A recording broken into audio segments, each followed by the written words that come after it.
Engkau ya Tuhan. Terima kasih untuk waktu ini Tuhan, terima kasih Tuhan. Kami boleh mempersembahkan pujian dan penyembahan kami. Kiranya menjadi dupa yang harum di hadirat-Mu. Kini tiba saatnya kami mau duduk diam Tuhan. Kami mau mendengarkan isi hati-Mu pagi hari ini. Urapi setiap kami Tuhan. Urapi hamba-Mu yang menyampaikan Tuhan. Urapi setiap jemaat-Mu yang mendengarkannya Tuhan. Terima kasih Tuhan, terima kasih. Engkau beracara Tuhan dari pertengahan sampai pada akhirnya. Di dalam nama Tuhan Yesus, sama-sama katakan amin. Berikan tepuk tangan sekali lagi bagi Tuhan. Terima kasih untuk Praise Worship Team.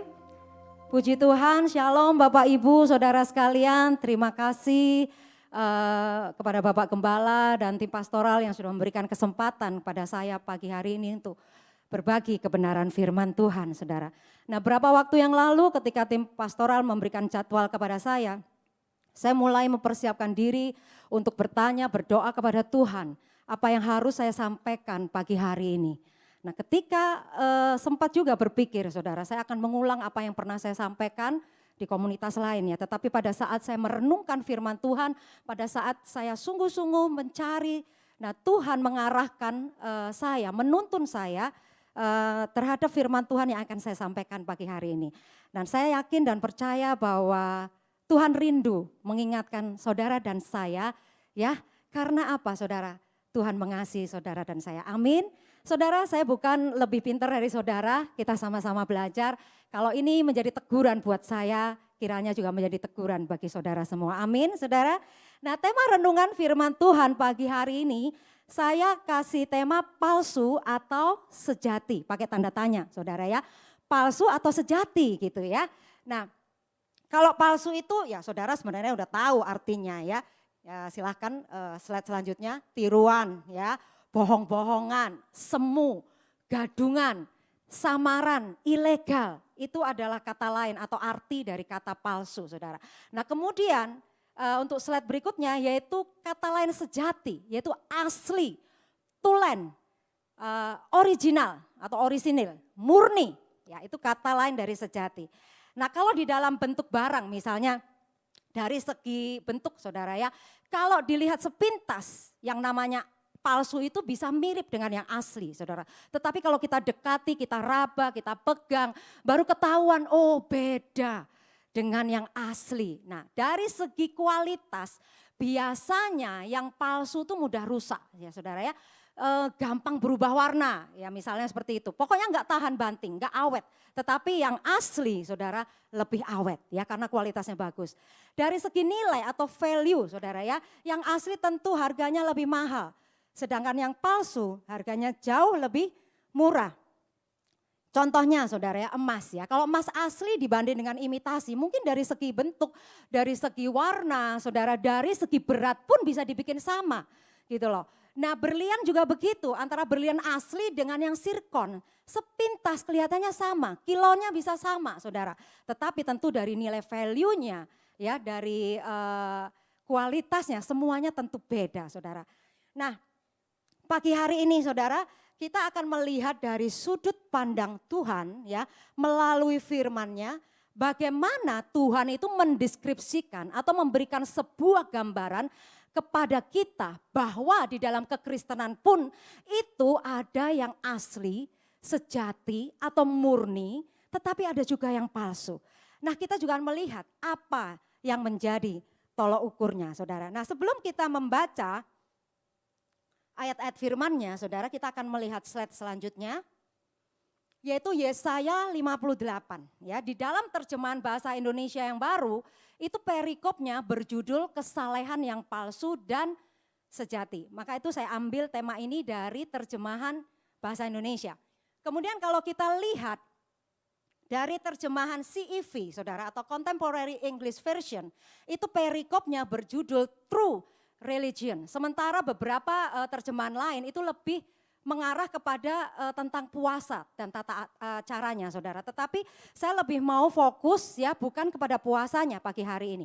Nah saudara kalau kita lihat ya religion ya saudara yang tahu kalau ngisi formulir dalam bahasa Inggris itu artinya agama.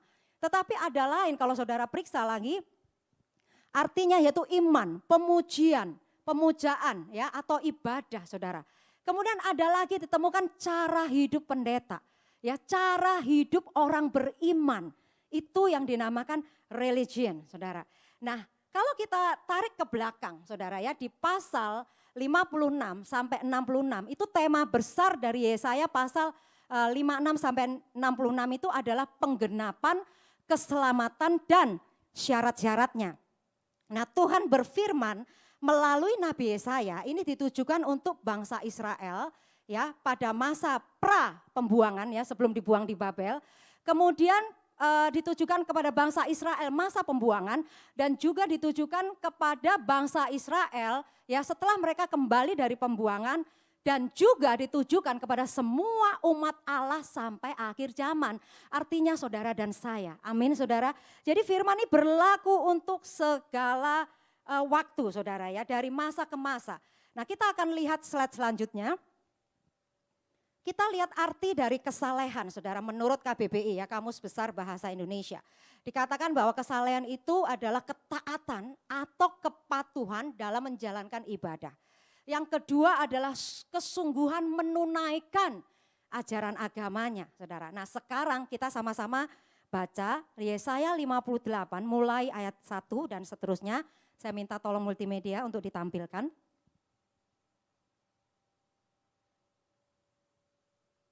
Yesaya 58 ayat 1 dan selanjutnya, saudara. Kita sama-sama baca ya dengan perikopnya berjudul kesalehan yang palsu dan sejati. Dikatakan demikian saudara ayat 1, serukanlah kuat-kuat, janganlah tahan-tahan, nyaringkanlah suaramu bagaikan sangkakala. Beritahukanlah kepada umatku pelanggaran mereka dan kepada kaum keturunan Yakub dosa mereka. Kata kuat-kuat saudara artinya dengan suara yang keras. Sekeras-kerasnya supaya apa? Supaya semua orang dengar. Ya, serukanlah kuat-kuat. Dalam beberapa terjemahan bahasa Inggris itu disebutnya cry aloud saudara ya. Menangislah dengan kuat saudara, dengan keras saudara ya. Cry with the throat ya, dengan tenggorokan, menangis dengan tenggorokan saudara ya. Dikatakan with the full power of the voice saudara, dengan suara yang mentok. Sudah nggak bisa lagi dikencengin volumenya. Itu seperti itu saudara, yang dilakukan oleh Yesaya karena dia diperintahkan oleh Tuhan. Lalu kata jangan tahan-tahan, artinya sesuatu yang tidak boleh ditunda-tunda, harus segera disampaikan saudara. Bahkan dipertegas lagi dengan kata nyaringkanlah suaramu bagaikan sangkakala.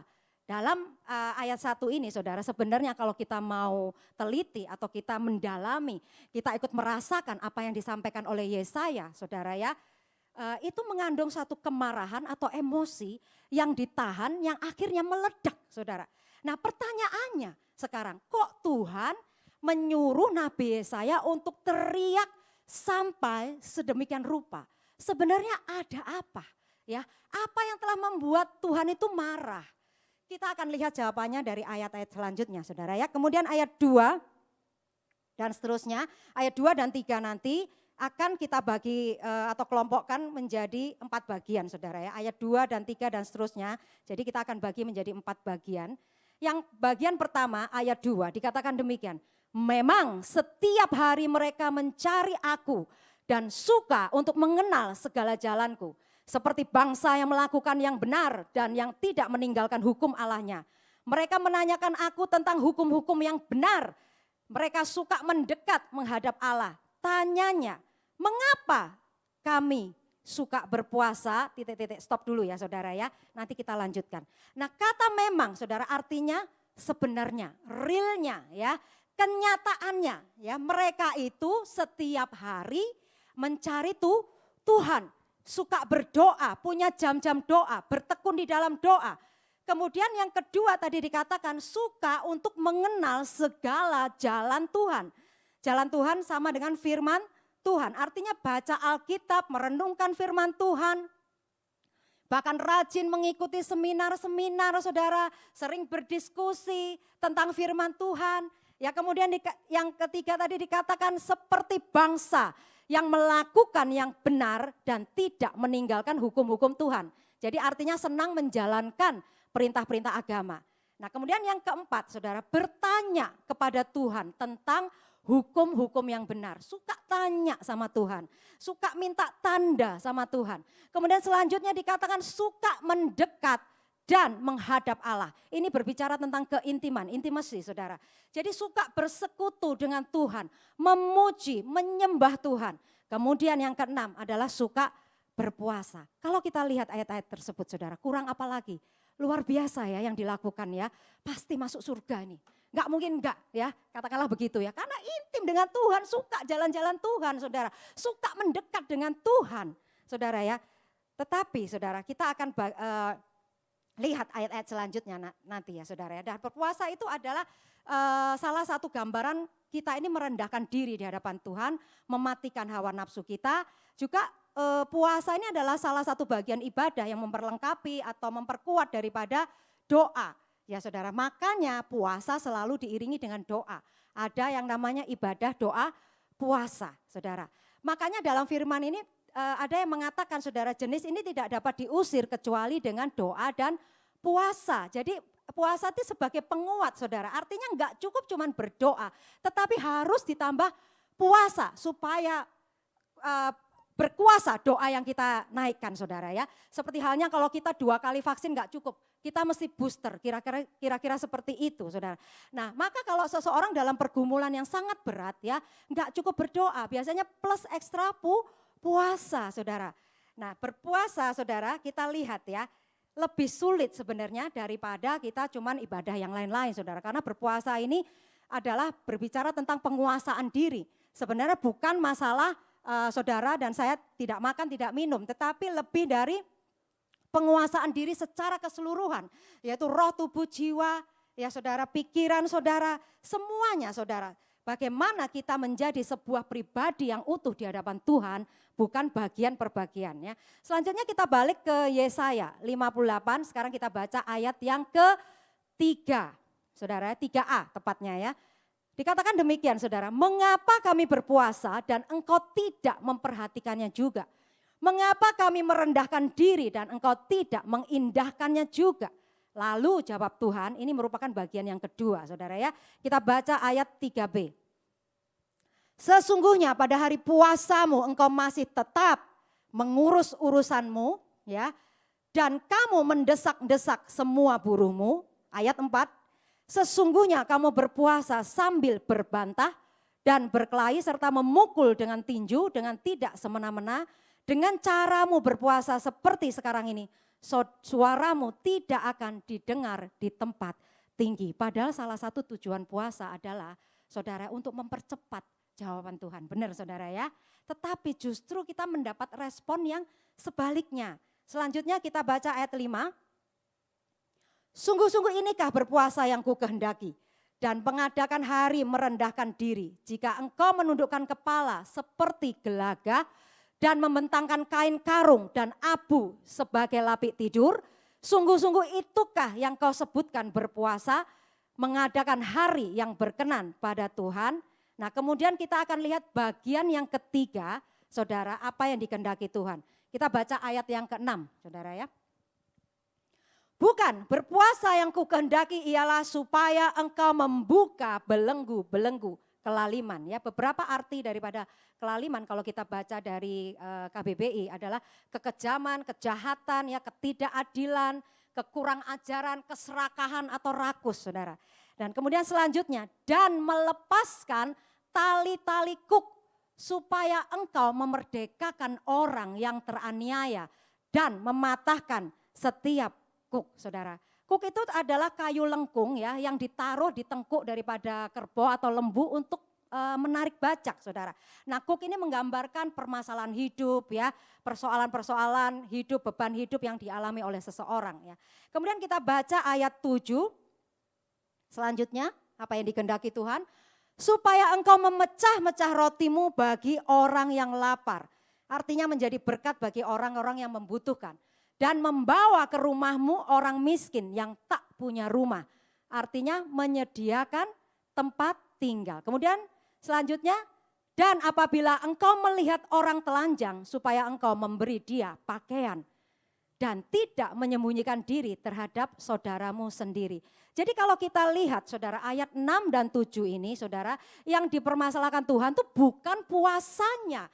Saudara, kita bisa menahan lapar, menahan minum ya, bahkan seharian gak makan atau bahkan berhari-hari gak makan saudara. Bukan itu saudara. Namun saudari bagian 3 ini adalah menggambarkan bagaimana seharusnya kita bersikap saudara dan berbuat terhadap sesama manusia. Amin saudara. Nah sebab inilah yang dikehendaki Tuhan. Jadi saudara kita akan lihat slide selanjutnya. Kalau kita simpulkan saudara, ya dari semua yang kita baca tadi, dari ayat 1 sampai ayat 7 saudara. Yang dimaksud kesalehan yang palsu saudara, slide sebelumnya ya. Kesalehan palsu adalah apabila melakukan bagian 1 yang tadi kita baca setiap hari mencari Tuhan, suka mengenal jalan Tuhan dan sebagainya saudara. Dan saudara, namun juga melakukan bagian yang kedua. Dan tidak melakukan bagian yang ketiga. Ini kesimpulannya. Jadi kesalehan palsu itu melakukan bagian 1 dan 2, tetapi tidak melakukan bagian yang ketiga. Sedangkan kesalehan yang sejati yang diinginkan oleh Tuhan itu melakukan bagian 1 dan 3, tetapi tidak melakukan bagian 2, saudara. Saudara, kalau kita lihat ya masih banyak orang Kristen, saudara ya. Dia berpikir ya ketika sudah mengenal, menerima Tuhan Yesus sebagai juru selamatnya saudara, selesai ya. Jadi banyak orang Kristen itu yang berpikir demikian, pokoknya aku selamat, selesai. Jadi itu ada orang-orang yang bersifat egois seperti itu saudara. Dan dia juga berpikir ya, pokoknya aku menyenangkan Tuhan. Dia pikir dengan berdoa setiap subuh, dengan membaca firman, bersaat teduh saudara, aktif melayani di gereja dari pagi sampai malam saudara, aktif dengan semua kegiatan gereja. Nah dia pikir bahwa itu cukup ya, bahwa itu menyenangkan hati Tuhan. Tetapi kalau saudara tadi baca baik-baik di Yesaya 58 ini Tuhan, saudara tidak demikian saudara. Saudara bagaimana dengan ayat ini? Ayat yang paling mengerikan bagi saya saudara. Kita baca sama-sama. Matius 7 ayat 21 sampai 23. Bukan setiap orang yang berseru kepadaku Tuhan, Tuhan akan masuk ke dalam kerajaan surga. Melainkan dia yang melakukan kehendak Bapakku yang di surga. Saudara, jadi enggak semuanya saudara. Kita lihat ayat selanjutnya. Pada hari terakhir banyak orang akan berseru kepadaku, Tuhan, Tuhan, bukankah kami bernubuat demi namamu dan mengusir setan demi namamu dan mengadakan banyak mujizat demi namamu juga.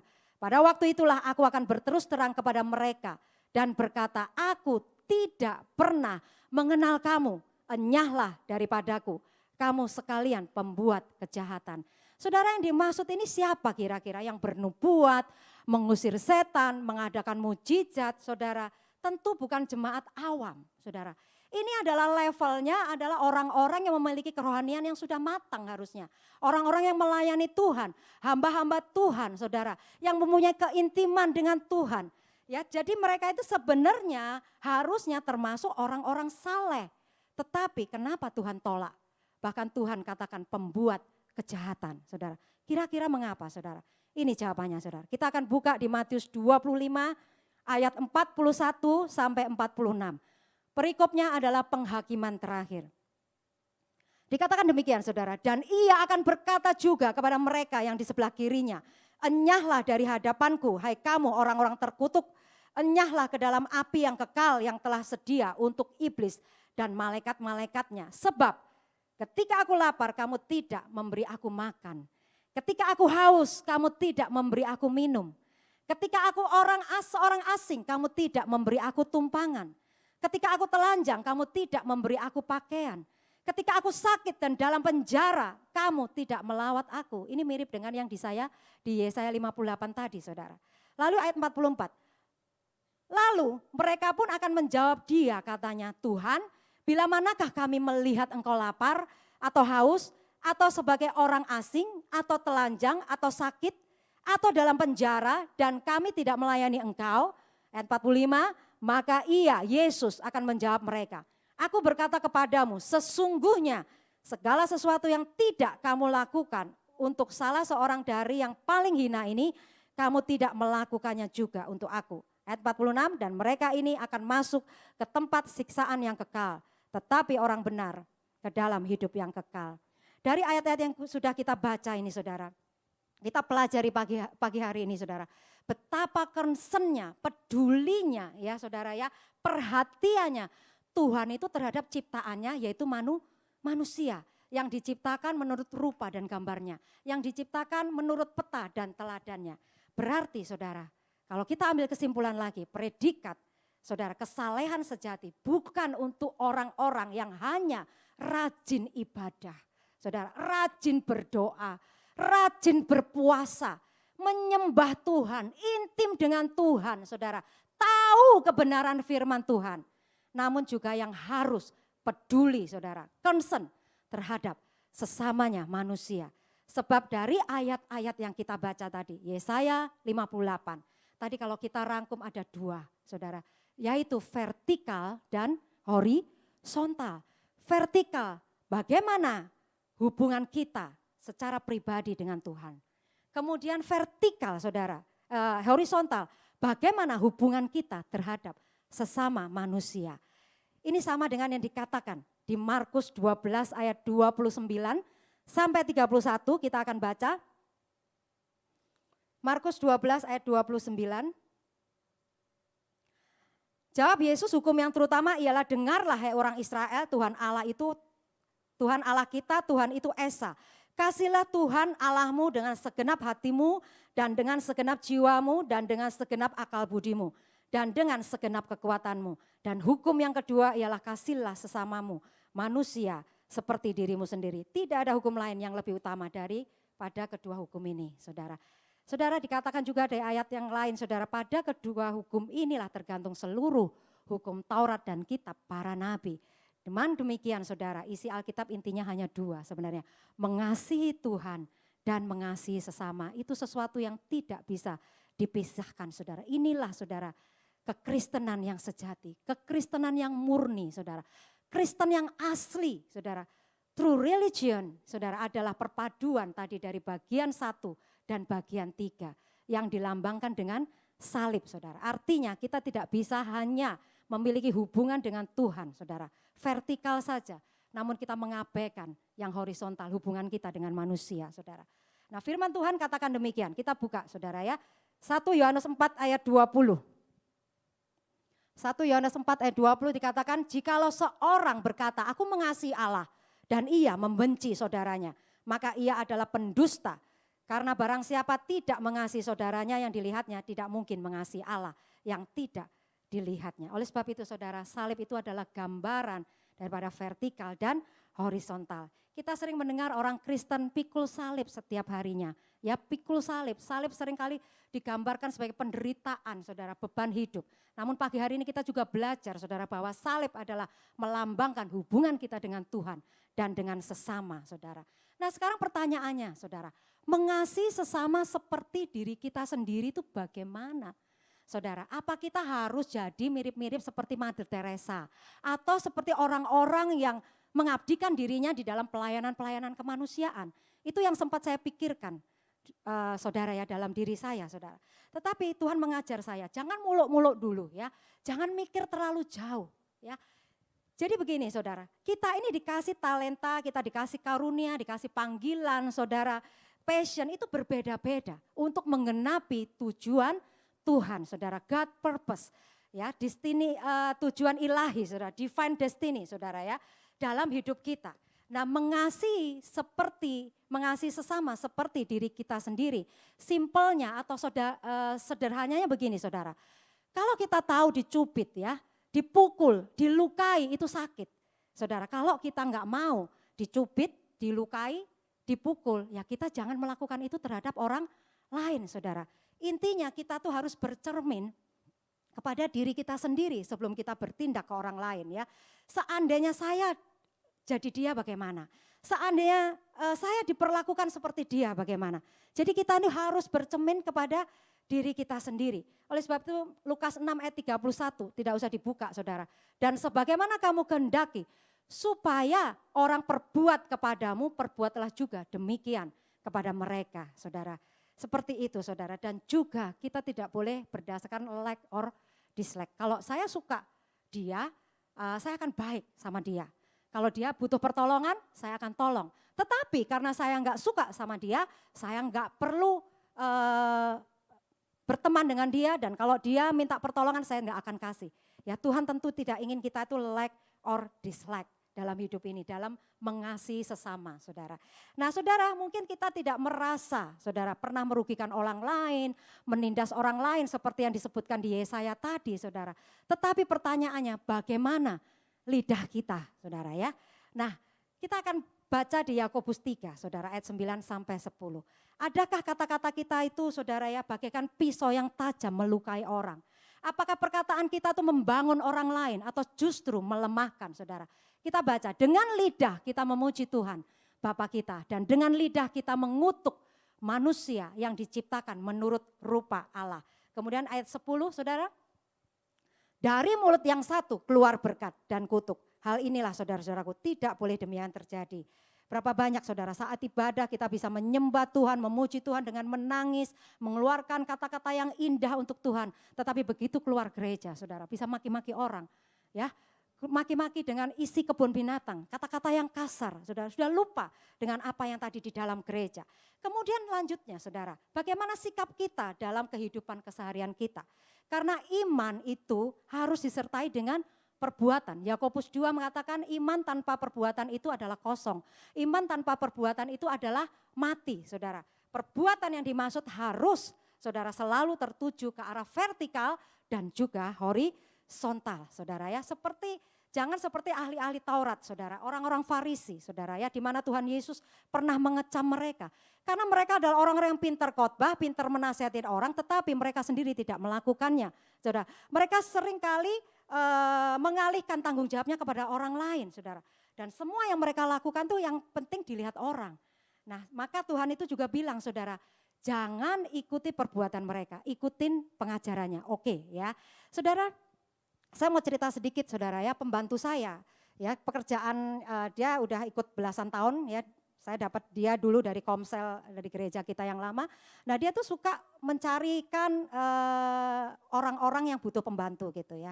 Nah, kemudian beberapa kali dia tuh selalu cerita ke saya, aduh Bu, karena dia orang Kristen ya, itu si ibu itu memalukan katanya. Kenapa? Saya bilang, itu di profile picture-nya ayat-ayat firman Tuhan. Di Facebooknya ayat-ayat firman Tuhan semuanya. Terus pelayanan di gereja. Tetapi pembantunya Bu gak diurusin makan apa. Jadi gak dikasih makan. Maksudnya gini, gak dikasih uang belanja, juga gak disiapin makan, saudara. Jadi suruh cari sendiri, gak tahu suruh apa. Makanya pembantu itu keluar masuk, saudara. Ada juga, saudara, yang cuma dikasih Indomie. Tiap hari pokoknya Indomie dan telur. Tapi gak boleh dua-duanya. Ada yang begitu, saudara. Kalau sudah dapat telur ya kamu gak boleh ambil Indomie. Kalau sudah ambil Indomie gak boleh ambil telur, saudara. Kebangetan sekali, saudara. Semua itu adalah pelayan Tuhan yang kita tahu, saudara, di komplek itu. Dan juga ada satu, saudara, yang keluar masuk pembantunya. Karena dikunciin di dalam rumah. Ke halaman aja tidak boleh, saudara. Bayangkan, mereka ini adalah orang-orang Kristen yang hari Minggunya melayani Tuhan, saudara. Bagaimana mereka itu bisa menjadi contoh teladan yang baik, saudara. Memancarkan kasih Kristus kepada orang-orang di seputarnya, khususnya di pembantunya, orang yang dekat yang tinggal di dalam rumahnya, saudara. Jadi nggak bisa menjadi saksi Kristus, saudara. Berapa banyak kita lihat ya, saudara, orang-orang dekat yang ada di dalam rumah, mau pembantu, sopir, ya karyawan, saudara, bertobat bukan karena dikhotbahi majikannya, tetapi mereka melihat gaya hidup dari majikannya sehari-hari. Jadi mereka ikut merasakan kasih Kristus, saudara. Karena kasih Kristus itu memang harus dinyatakan, bukan cuma diucapkan hari Minggu, saudara. Jadi sikap dan perbuatan kita ini, saudara, itu yang penting, saudara, untuk memancarkan kasih Tuhan. Teladan adalah khotbah yang terbaik, saudara. Bukan pintar ngomongnya di mimbar, saudara, atau bikin status firman Tuhan di media sosial. Tetapi teladan adalah khotbah yang terbaik untuk memenangkan jiwa-jiwa di luar sana, saudara. Nah, John Maxwell di salah satu bukunya, saudara, menceritakan tentang kisah seorang wanita yang bernama Aleida Huyssen, saudara, seorang yang dari Rotterdam, Belanda. Nah, dikatakan demikian, Aleida Huyssen ini umurnya 75 tahun dan 50 tahun dia sudah terikat dengan rokok. Dia nggak bisa lepas saudara. 50 tahun dia berusaha sekeras, dia sekuat tenaganya tidak bisa lepas dengan rokok. Tetapi pada suatu saat saudara, ada seorang pria yang bernama Leo Jensen saudara, umurnya 79, jatuh cinta sama Aleda saudara. Ya, dengan kasih si Leo itu menasehati, kita ini sudah berumur segini loh, kalau merokok nanti paru-paru kita rusak, cepat mati gitu, kira-kira begitu. Dengan kasih saudara ya, si Leo itu menasehati. Dan benar saudara, dalam waktu yang singkat saudara, si Aleda ini berhenti total merokok saudara. Dan dia berkata begini saudara ya, willpower did not work ya, love did it. Artinya apa? Dengan kekuatan enggak bisa saudara, tetapi dengan kasih itu bisa saudara. Enggak ngefek dengan kekuatannya sendiri saudara. Nah kasih ini merupakan senjata yang paling ampuh untuk memenangkan seseorang, memenangkan jiwa seseorang, mengubah seseorang saudara. Dan kita ini tahu orang Kristen itu, orang kenalnya kita itu ajarannya berdasarkan kasih saudara. Karena di buku pengetahuan umum waktu saya masih SD SMP dikatakan demikian, agama Kristen ya pengajarannya tentang kasih, iman, pengharapan dan kasih. Yang terbesar adalah kasih saudara. Supaya apa? Amanat agung itu tergenapi. Nah saudara saya cerita sedikit saudara ya, berapa waktu ini kira-kira awal tahun Tuhan menambahkan seorang anak ya di dalam kehidupan saya dan suami saya saudara. Luar biasa saudara, saya syukuri saudara. Tetapi anak ini saudara pada saat ketemu kami saudara ya, dalam kondisi yang hancur ya. Dia terluka, batinnya terluka ya. Pokoknya intinya dia mau mati, sudahlah. Ketika kami nyebrang jalan, dia jalannya seenaknya. Saya panggil, hei kamu cepetan, biarlah saya pokoknya mau mati. Jadi mau mati saudara. Dia bawa sekantong obat-obatan dari psikiater saudara. Dia bilang kalau obat ini habis nanti dia mau berobat lagi. Terus obat apa ini saya bilang gitu. Ya supaya aku bisa tidur. Jadi dia punya sekantong saudara obat tidur. Ya tangannya ditato saudara pakai giwang. Saudara rambutnya awut-awutan. Ya saya sempat berpikir ya di dalam hati saya. Aduh bagaimana ini ya. Saya bilang sama suami saya Andre. Kita bisa enggak ya maksudnya. Dia berubah, pikiran kita secara manusia begitu ya saudara. Mungkin bisa tapi butuh waktu yang lama kita pikir begitu. Tetapi saudara ya akhirnya kita rangkul anak ini. Terus suatu hari ya nggak lama dari itu saudara tiba-tiba dia meluk suami saya. Dia nangis di dalam pelukan Andre saudara ya. Dia mengatakan berulang-ulang kalimat ini, aku cuman mau disayang, aku cuman mau disayang, aku cuman mau disayang. Itu terus sambil nangis saudara. Akhirnya saya dan suami saya juga nangis saudara. Akhirnya kita peluk benar-benar bahwa kami itu akan menyayangimu. Ya kami itu orang tuamu ya, papa mamamu. Ya, jadi kita sampaikan itu. Dan saudara apa yang terjadi? Tidak butuh waktu lama. Kita perhatikan saudara ya bagaimana dia makan, ya bagaimana dia tinggal. Semuanya kita perhatikan ya pakaiannya semuanya. Saya sama Andre tidak membedakan. Sampai saya berkata sama Joel begini.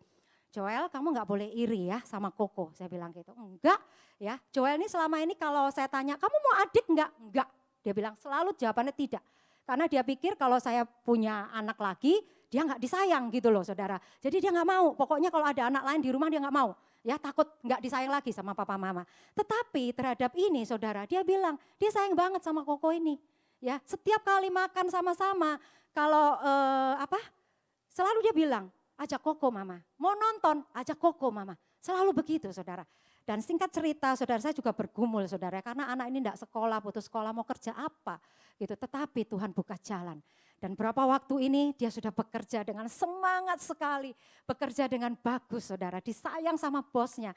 Luar biasa, tepuk tangan bagi Tuhan saudara. Haleluya saudara. Jadi kasih itu harus dinyatakan saudara ya lewat perbuatan-perbuatan kita. Oleh sebab itu di Filipi 4 ayat 5 cepat saja saudara. Dikatakan demikian ya. Hendaklah kebaikan hatimu itu diketahui semua orang. Tuhan sudah dekat, tujuannya apa saudara? Supaya kita tuh menjadi saksi-saksi Kristus. Orang yang mengenal dan merasakan kasih Kristus saudara. Melalui kehidupan kita dan akhirnya memuliakan Tuhan. Kita akan baca Matius 5 ayat 16 saudara ya. Waktu cepat saudara. Matius 5 ayat 16 dikatakan demikian. Demikianlah hendaknya terangmu bercahaya di depan semua orang. Supaya mereka melihat perbuatanmu yang baik dan memuliakan Bapamu yang di surga. Saudara, mulai dari orang-orang yang terdekat saudara. Bukan yang jauh-jauh, keinginan saudara bercita-cita mau nginjil keluar pulau, keluar negeri kalau bisa. Saudara, di seputarmu dulu, Yerusalem dulu saudara. Bukan Yudea Samaria. Jadi saksi di keluargamu dulu, di rumah tanggamu dulu, di gerejamu, di kalangan teman-temanmu saudara. Itu yang kita perlukan saudara. Bukan jauh-jauh ke sana, itu adalah anugerah Tuhan. Karunia Tuhan kalau kita memang nantinya Tuhan kirim kita ke jauh-jauh menjadi saksi Kristus saudara. Nah, bahasa asli daripada kebaikan hati itu adalah kelembutan hati, saudara. Hati yang tidak keras atau hati yang penuh kasih. Kita akan lihat slide selanjutnya, saudara ya. Ada beberapa yang dimaksud kebaikan hati secara umum, saudara ya. Saudara bisa baca, itu kemurahan, generous, yaitu suka memberi dan menolong. Saudara, kemudian kedua keikhlasan, kedermawanan, kerelaan, kejujuran, kesucian, ketulusan, kemurnian, kesabaran, kelembutan, kerendahan hati, kemuliaan, mudah memaafkan, tidak menyimpan kesalahan orang, tidak egois, tidak serakah. Bukankah hal-hal ini adalah karakter Kristus, saudara? Amin.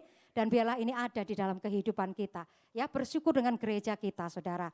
Karena gereja kita, saudara, memiliki visi misi yang luar biasa. Vertikal dan horizontal. Saudara, kalau saudara bisa baca di sini, visinya adalah menjadi gereja yang mengasihi Tuhan Yesus dan sesama. Mempersiapkan jemaat yang kudus, penuh belas kasihan dan berdampak. Dan itu sudah dilakukan dengan adanya Bet Shalom, saudara, Bet Rehoboth nanti, saudara. Dan misi, diakonia dan sebagainya, pelayanan-pelayanan untuk kemanusiaan. Jadi saudara, persembahan yang saudara taburkan di gereja ini aman 100%. Karena 1 sen pun tidak akan masuk ke kantong gembala. Benar ya Pak Steven ya? Betul 100% saudara ya. Jadi aman, jadi hanya dipakai untuk kepentingan-kepentingan yang memang sangat dibutuhkan di rumah Tuhan ini. Bukan untuk makan-makan gembala dan pengerjanya saudara, bukan. Ya saudara, jadi hanya untuk kepentingan yang memang dibutuhkan peralatan-peralatan ini semua butuh maintenance saudara ya. Dan juga untuk membantu orang-orang yang memang membutuhkan saudara. Nah bagian yang keempat saudara, saya cepat saja tapi ini harus dibaca ya. Upah yang didapat bagi kesalehan sejati. Ya, Yesaya 58 ayat 8. Mulai ayat 8. Saudara perhatikan baik-baik saudara ya. Ini adalah upah yang kita dapat. Yesaya 58 ayat 8 saudara. Pada waktu itulah terangmu akan merekah seperti fajar. Dan lukamu akan pulih dengan segera. Kebenaran menjadi barisan depanmu. Dan kemuliaan Tuhan barisan belakangmu. Pada waktu itulah engkau akan memanggil dan Tuhan akan menjawab. Engkau akan berteriak minta tolong dan ia akan berkata, ini aku. Apabila engkau tidak lagi mengenakan kuk kepada sesamamu dan tidak lagi menunjuk-nunjuk orang dengan jari dan memfitnah. Apabila engkau menyerahkan kepada orang lapar apa yang kau inginkan sendiri dan memuaskan hati orang yang tertindas, maka saudara terangmu akan terbit dalam gelap dan kegelapanmu akan seperti rembang tengah hari. Ayat 11, Tuhan akan menuntun engkau senantiasa dan akan memuaskan hatimu di tanah yang kering. Dan akan membaharui kekuatanmu. Engkau akan seperti taman yang diairi dengan baik. Dan seperti mata air yang tidak pernah mengecewakan. Ayat 12. Engkau akan membangun reruntuhan yang sudah berabad-abad. Dan akan memperbaiki dasar yang diletakkan oleh banyak keturunan. Engkau akan disebutkan yang memperbaiki tembok yang tembus. Yang membetulkan jalan supaya tempat itu dapat dihuni. Nah nanti saudara renungan baik-baik di rumah. Jadi perintah Tuhan itu selalu mengandung konsekuensi saudara ya. Kalau melanggar konsekuensinya dihukum. Tetapi kalau kita mau taat saudara, kita akan diberi upah, diberi hadiah, diberi reward oleh Tuhan. Amin saudara. Kalau kita baca di kitab Tawarik saudara akan tahu saudara ya. Bagaimana pada saat zaman bangsa Israel itu berperang saudara. Ketika bangsa Israel itu taat, mengandalkan Tuhan, rajanya hidup benar, hidup takut akan Tuhan, maka Tuhan memberi kemenangan. Tetapi sebaliknya, ketika saudara pada saat bangsa Israel ini berperang dan dia sekarapnya sendiri saudara enggak mengandalkan Tuhan, enggak taat perintah Tuhan, rajanya saudara tidak takut akan Tuhan, hidup dalam perjinahan, kebohongan saudara, kemudian hidup dalam keangkuhan ya, kesombongan, maka Tuhan itu mendatangkan kekalahan. Jadi ini sebenarnya adalah rumus kehidupan saudara. Kalau taat pasti mendatangkan berkat. Kalau tidak taat akan mendatangkan kutuk, saudara. Kita diberi free will, saudara, untuk kita boleh memilih, saudara. Amin, saudara. Nah, saudara, saya akan tutup, saudara, ya, dengan satu kisah, ya, sebelum saya serahkan ke Pak Stephen, ya. Pada tahun 1880 di Amerika ada seorang pelukis yang bernama Emmanuel Ninger, saudara, ya. Nah, suatu hari dia datang ke sebuah toko, ya, seperti minimarket lah. Dia membawa uang sebanyak $20, ya, karena rumahnya dekat dengan tokonya. Dia bawa $20. Kemudian dia mulai belanja kebutuhan sehari-hari. Nah, kemudian dia ke kasir dan masih mendapatkan pengembalian. $20 itu kalau uang rupiah itu sekitar 300-an ribu gitu, saudara, ya. Jadi setelah itu dia mendapat kembalian, kemudian dia jalan pulang. Nah, rupanya, saudara, kasir ini pada saat dia menerima uang $20 dari Emmanuel Ninger ini, saudara, itu dalam keadaan tangannya berkeringat sehingga timbul bercak-bercak di tangannya, saudara. Lalu, ya, sang kasir ini lapor ke manajernya, ini tangan saya bercak-bercak, ya, ada apa dengan uang ini? Kemudian manajer itu, ya, lapor ke polisi. Setelah diidentifikasi ternyata uang itu adalah uang palsu. Makanya polisi itu datang ke rumah Emmanuel Ninger, saudara. Dan ditangkaplah dia, saudara. Dan ternyata benar, saudara, uang itu adalah hasil lukisannya. Dan lukisannya bagus sekali, saudara. Persis dengan uang $20, saudara. Dan ketika diperiksa di dalam rumahnya, di satu ruangan ada 3 lukisan, saudara. Kalau dijual harganya sekitar 75 juta rupiah. Atau kalau itu harganya sekitar $5.000, saudara.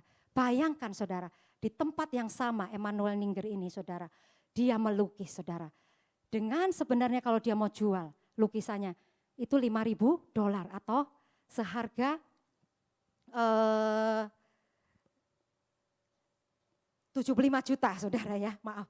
Nah, sementara dia ditangkap gara-gara dia melukis $20, saudara. Yang cuman seharga 300.000, saudara. Tempatnya sama melukis, tetapi nilainya berbeda, saudara. Dalam kehidupan kita, saudara, kita sudah merasa melakukan yang baik kepada Tuhan. Kita menyembah Tuhan, kita ibadah. Segala sesuatu kita merasa itu sudah kita lakukan, saudara. Seperti Yesaya 58 ayat 2 dan 3 tadi.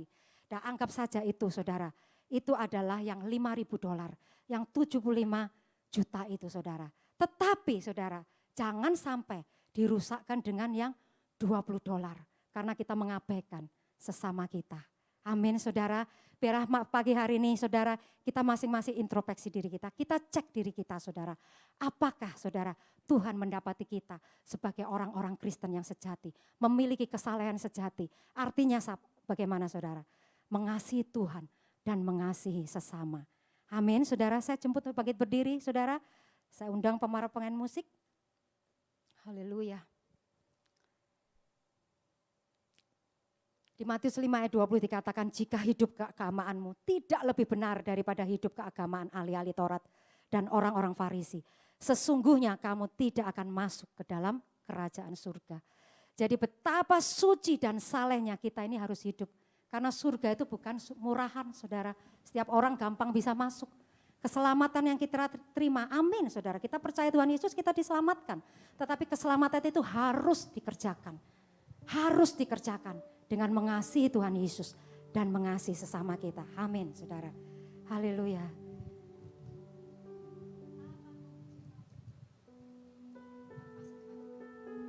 Jesus. Haleluya, Jesus.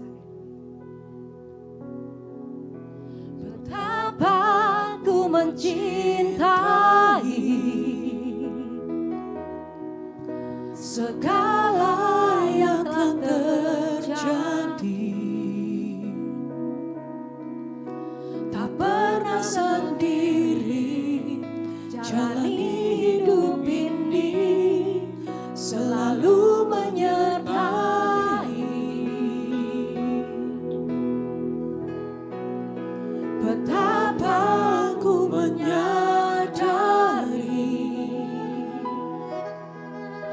di dalam hidupku ini, Kau selalu memberi rancangan terbaik oleh karena kasih.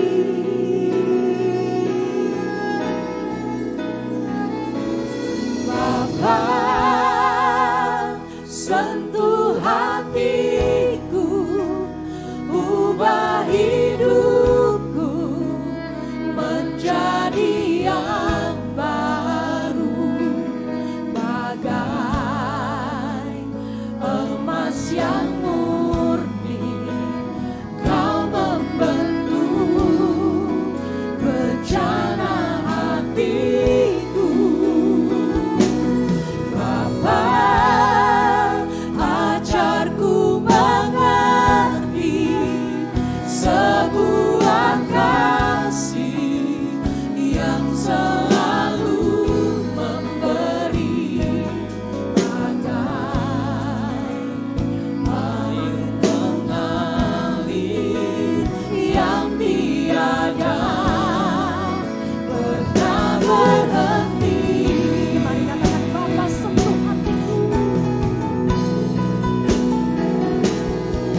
Tuhan, terima kasih untuk kebenaran firman-Mu hari ini Tuhan Yesus.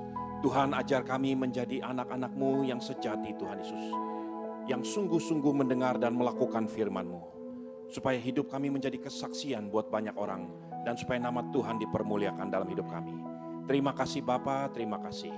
Kami serahkan segala hormat, pujian, ucapan syukur dan kemuliaan. Berkati hamba-Mu Henny Tuhan Yesus, berkati dia dalam segala perkara yang dia kerjakan. Biar nama Tuhan terus dipermuliakan dalam hidupnya.